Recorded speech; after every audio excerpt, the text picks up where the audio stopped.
Good morning, Tiegerman parents, families, friends, and of course to our beloved students. If you're watching, greetings. This is Dr. Jeremy Tiegerman, and I'm coming to you from my office that you've become so familiar with. And this is the next video in the State of the Union video series. Today is Friday, April 17th, 2020. And looking at my calendar, today we will be completing our fourth remote learning week, and this will be our second full week of teletherapy. We started on Wednesday, April the 1st, so we've done about 2.5 weeks, 2 full weeks of teletherapy. I have an important topic that I wanted to go over with all of you, but before we get to that, I wanted to provide you with some updates. First, we have announced to all of our families that we will do our best to get them technology. Okay, most of you are doing remote learning. I understand some of you don't have access to technological devices or to Wi-Fi. We will work with you. Please reach out to your building principals, or you can email us at social@tiegerman.org. Let us know if you do not have Wi-Fi and if you do not have a technological device, and we will do the best that we can to get you something so that you could access the remote learning programming as well as teletherapy. The next item that I wanted to go over to you was from the development department. They had advised me last week to make an announcement, and I'm so sorry. I forgot, so I have to remember to make sure to remind all of you that per Janae Crowder, our Director of Development, we have our 5K, virtual 5K fundraiser, and that has been announced. You probably saw that through email or on social media. She's gonna put out another reminder. Please, if you'd like to take part in this virtual fundraiser, it'll keep us active by doing some exercise, whether it be walking, and please do your exercise safely out there in public, but whether it be biking, walking, whatever you do to stay active, it's a great way for us to stay healthy and to take part in a very important cause and stay connected. So just a reminder on that. The other thing that I wanted to mention to you is that we are starting to roll out, in addition to the videos that I do, we are going to start rolling out on a weekly or a bi-weekly basis as part of our parent training program. And you don't have to have an on your IEP to participate in it. It will be videos that we have pre-recorded from our psychologists or counseling staff on topics that we feel like are most relevant or most important to you at this point in time.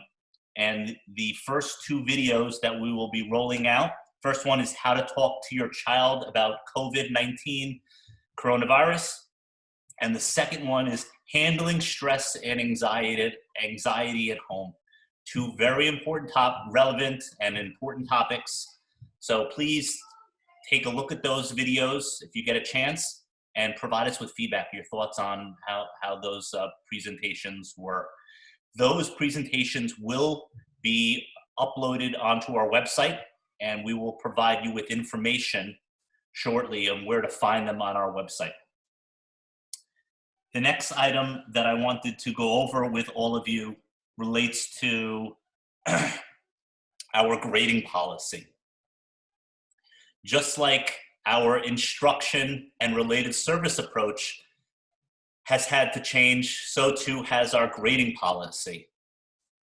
You probably received some information or directives from your building principal about grading policies for the 3rd marking period. And for our preschool, UPK, and for our elementary school, K through 5, in Glen Cove and K through 5 in Woodside, the progress marks or progress updates that you receive through your IEP or through your teachers, quarterly, is a little bit different than the progress that I'm going to be talking about for our grades 6 through 12. So I don't think much is changing for our elementary school, preschool students in Glen Cove and in Woodside. Your progress marks will continue to be reported, and the process for evaluating progress will continue on and will generally be the same. But for our grades 6 through 12, where in addition to progress marks on your IEP, you have numerical grades. And your principals and I have spent a great deal of time going back and forth and talking about, can we really be giving numerical grades at this point in time? What would be the criteria for assessing numerical grades or assessing progress based on remote learning? Is it going to be participation? Is it going to be quizzes or test performance? It was a real challenging task, and what we have determined is that for the fourth marking period for grades 6 through 12, grades will be a pass-fail. Will be a pass-fail format for grading. What would be the criteria, or what will be the criteria for determining if your child passes or fails? This was another conversation that we had, and generally in order to pass a course, you had to get like a 65 of sorts in a class. So we discussed with your building principals, and we have determined that your child's performance of pass or fail will be determined based on their participation.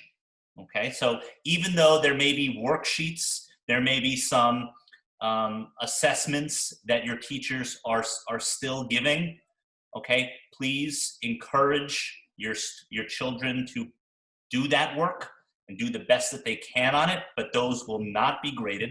Just try your best on those. Really what we're asking is for your children to try their best to participate and to access as much of the lessons as they can. Okay? And this brings me into my next portion of what I want to talk to you all about. We have heard a great deal of feedback from families that they are so very appreciative of all the communications and generally very appreciative of all the work and the effort that our staff have been putting forth through contacts and also through postings on our website for the school work, for the remote learning. But parents have had a very challenging time based on everything that's going on in their world, whether it be trying to balance work from home, whether it be trying to educate multiple children in their home that are not Tiegerman students. They have other kids attending other schools, public schools. And there's been a little bit of concern about how much of this work do I actually have to do? So I want you to hear from me, and your principals have been directed by me the following. I want you to try to do the best that you can. Does everything have to be accomplished? No. You probably would say, well, Dr. T, Dr. Jeremy, that's not very clear.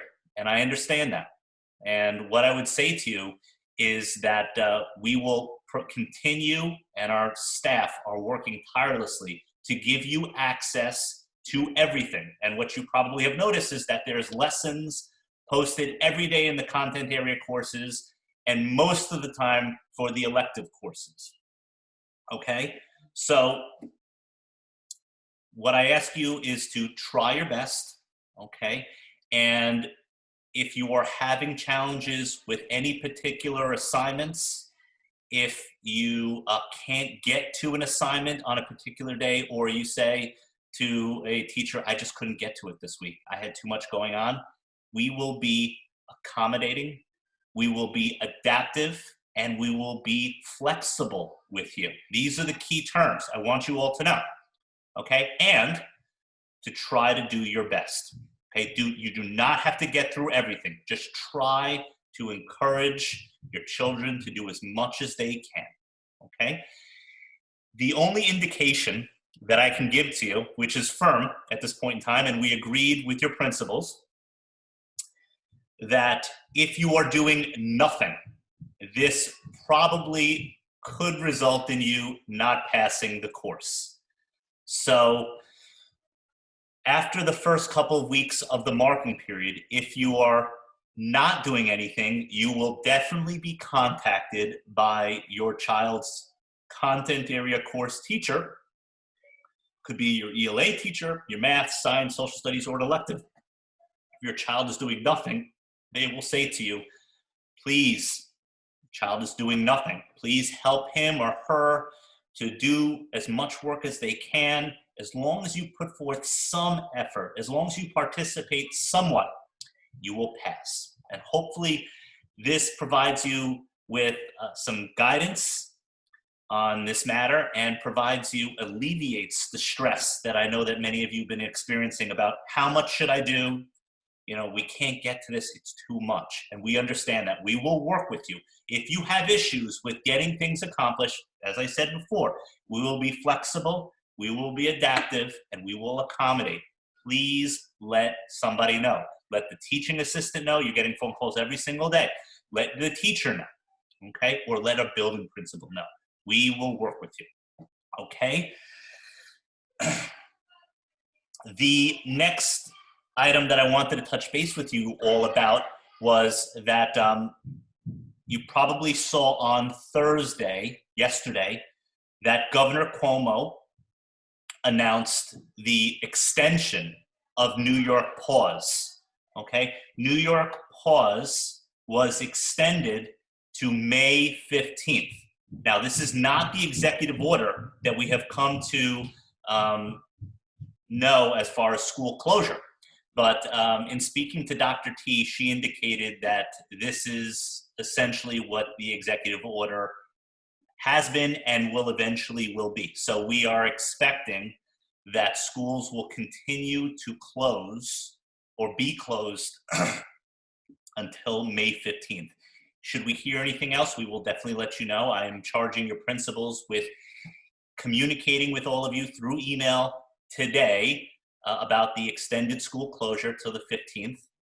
We'll have on our website that updated communication about the 15th, and I will have Jamae Crowder in development post that on social media. You probably heard, or you may have seen this past weekend, that Mayor de Blasio put out some guidance on his opinion, and that's what Governor Cuomo called it, on school closure through June.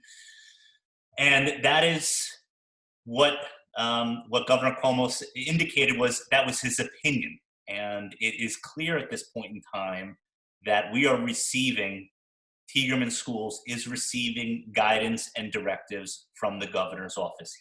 Only he has authority to close and to open schools. He made it clear it's a little bit different than a snow day. Certainly, Mayor de Blasio can shut down a school or shut down the public schools on a day or two for a weather event. But Governor Cuomo is coordinating with all of he mentioned 700 school districts in the state and with other local states.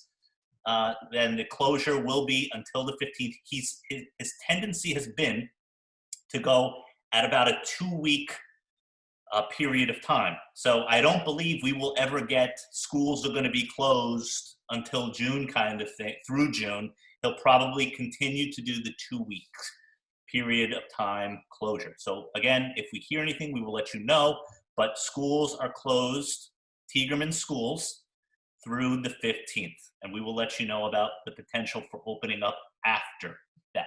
The other thing that I wanted to mention to you about Governor Cuomo, which will segue me into the topic that I wanted to address with all of you, relates to the executive order that will go into effect by 8 p.m. tonight.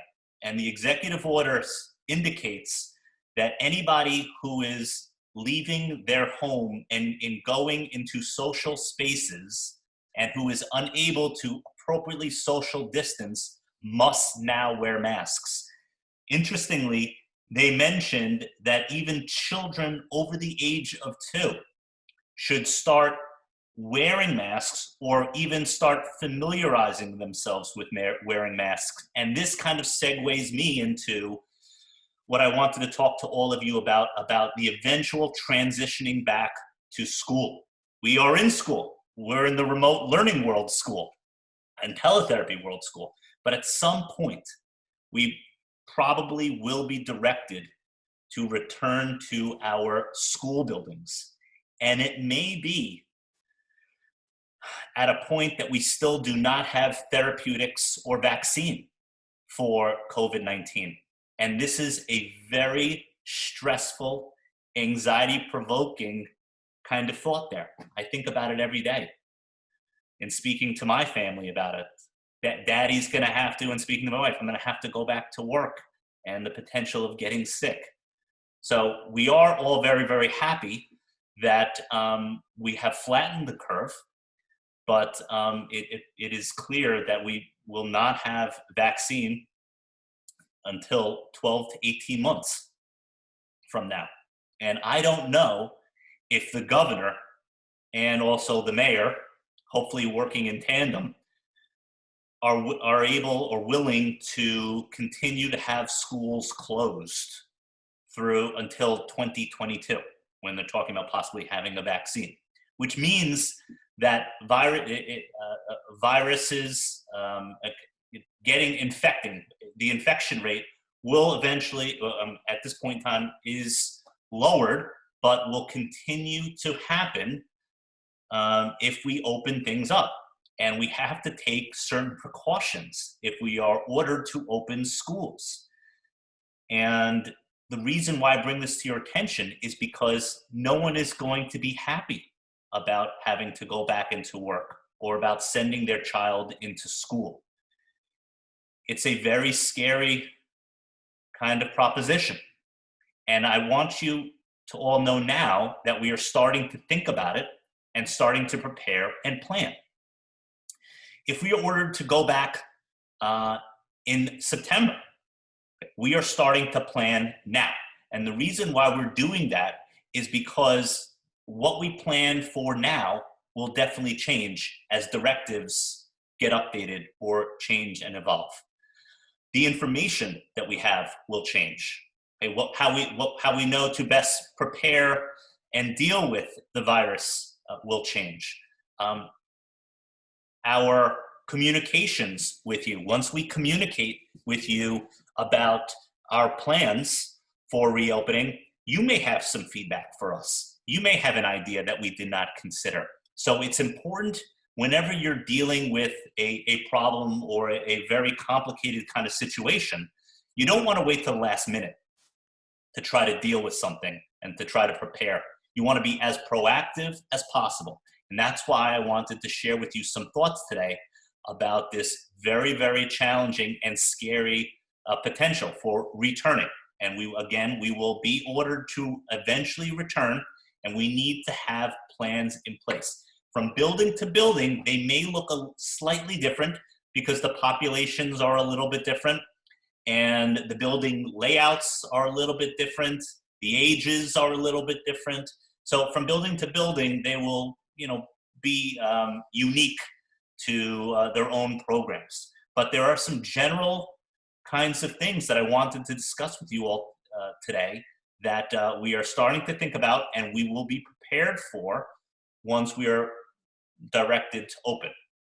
So the first thing that I wanted to share with you is the need for protective equipment, the PPE. Okay, we are not a health facility.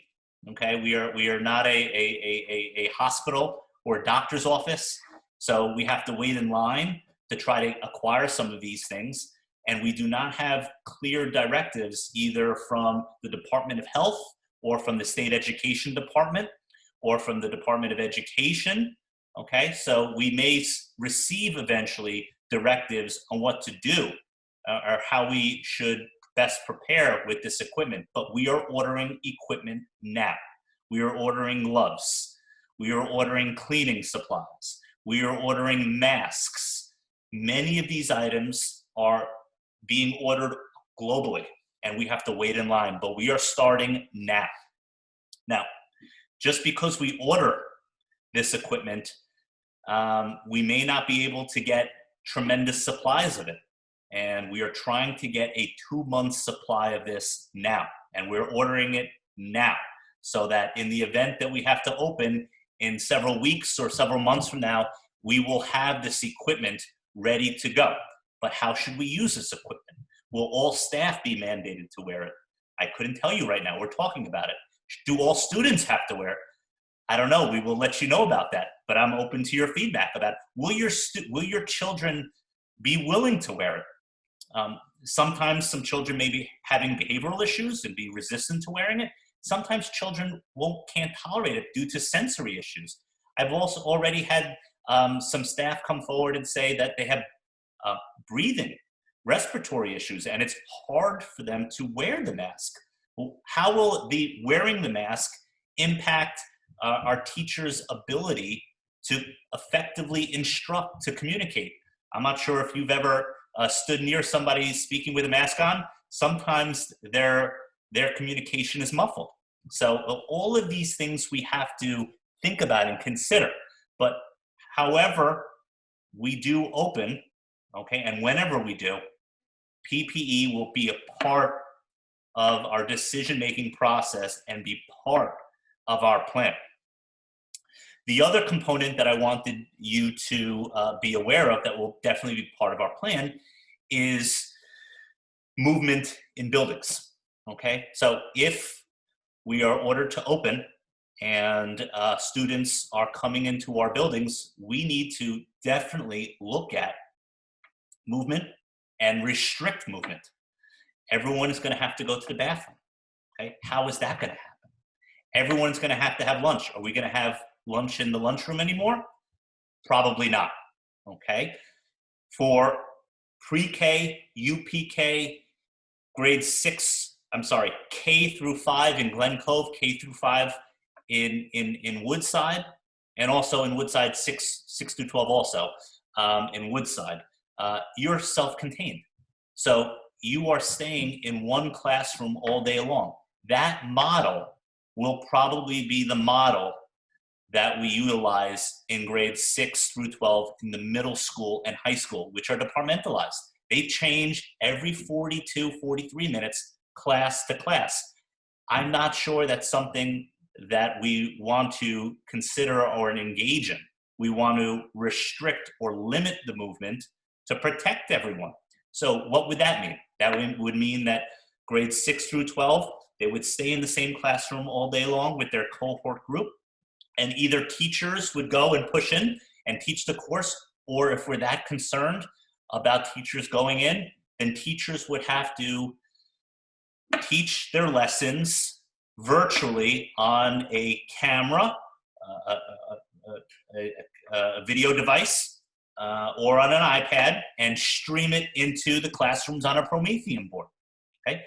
That's something that we're considering. How about, besides instruction, related services? We have related services. All of your children have therapies on their IEPs. Some of it is push-in.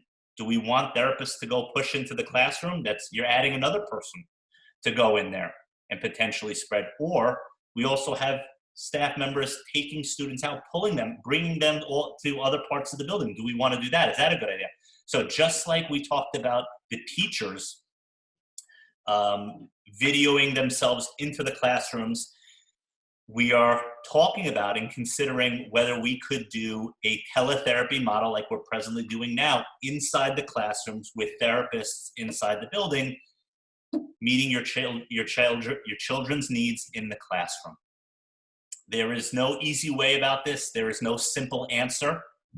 And whatever we do come up with probably will have unintended consequences. And that is why we are talking about these ideas and concepts now. I am open to your suggestions, okay? Please feel free. You could contact your building principals, and also you could email me at social@tiegerman.org, but I wanted to have the conversation or start having it with you now. You guys, just like my teachers, teaching assistants, office staff, facilities staff, my administrators, you are all stakeholders, okay? And just like we have to be prepared to safely take your children in and take care of them and make sure that we are meeting their educational and health and safety needs in our building, you have to feel comfortable also. Are you going to be comfortable putting your child on the bus every single day? That's another thing that we have to consider, right? How are the bus drivers and the matrons who do not fall under our jurisdiction, right? That's through OPT. How will they manage the children on the bus coming to our school? So again, I just wanted to start having this conversation. We can have further conversations about this in the weeks and months to come. But I wanted all of you to know that, again, this is a very, very complicated and stressful part of moving forward. And we are starting to think about it and prepare and plan. And we will be as prepared as we can be. But please share your thoughts on that with me. And as we move forward and develop plans that are more firm and can be presented to you, we will share that information with you so that you could feel like you are as prepared and comfortable as possible about sending your child into school. I wanted to thank all of you for giving me a little bit of your time today. I again wanted to thank the frontline first responders, essential workers. You are doing such wonderful work. We are so very lucky to have you, to doing all that hard work and protecting us and putting sometimes your lives at risk. And we are again thankful for all that you do.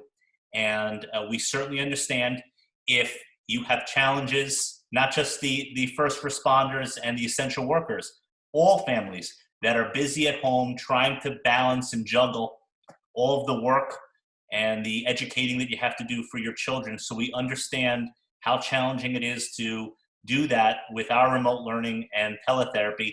And as I mentioned to you before, the grading policy for the fourth marking period will be pass-fail for grades 6 through 12, and we will accommodate you. We will be flexible with you, and we will adapt with you. Do the best you can to accomplish as much work as you can. And if you don't get to everything, it's going to be okay. Please stay safe and please be well. Take care. I'll speak to you next week. Good afternoon, Tiegerman parents, families, friends, and of course, our wonderful students. If you're watching, hello again. You may be thinking, hey, didn't I already see this guy? Didn't he already produce a video? Well, you are correct. You did. I reviewed my video, and while I thought my performance was pretty good, I recognized that I missed an important part of the presentation. So rather than redo it all over again, I will add a second video. So you guys are lucky, you get 2 videos of me today. And again, today is Friday, April 17th, 2020. And I won't take up too much of your time. The last part I wanted to make you aware of relates to our remote learning plans and our teletherapy plans. At this point in time, we have our website, and all of our lessons should be integrated into teacher pages. And I think that we've done a good job of consolidating that, so it's not all over the place, definitely for the grade 6 through 12 programming and teletherapy.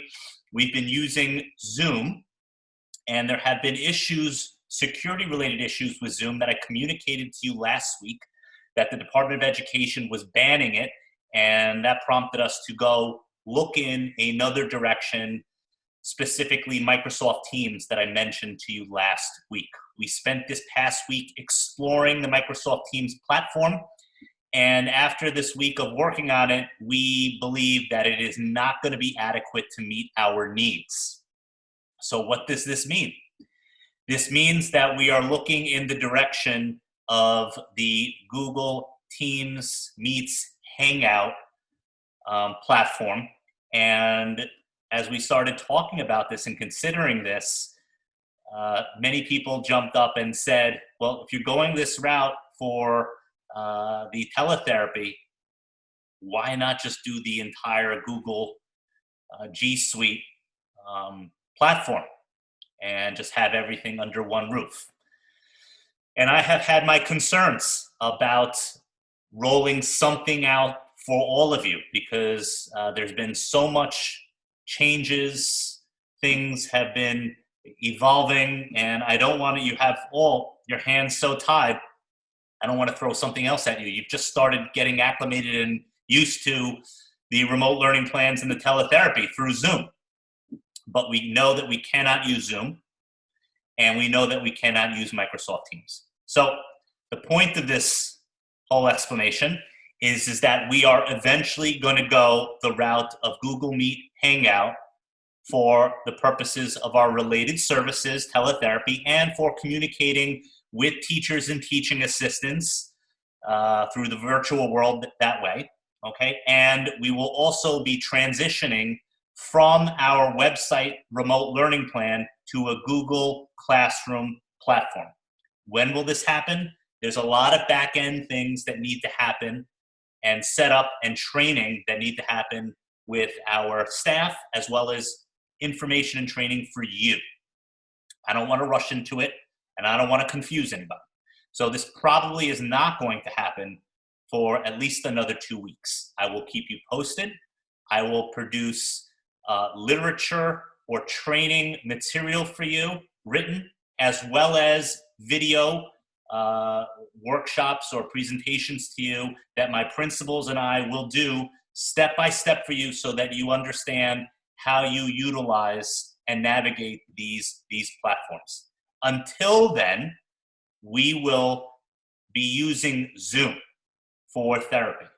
Okay, just want to say that again. We are not going to Microsoft Teams. We will continue to use Zoom for related services until we make the transition to the Google platform for teletherapy and for Google Classrooms. Okay, please have a wonderful weekend.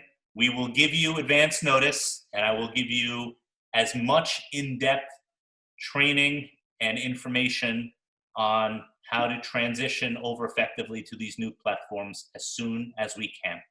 Okay? If you have any questions, please reach out to your building principals or to your teachers, teaching assistants, or therapists. And you can always email me at social@tiegerman.org. Have a nice weekend. And this is my last video, I promise.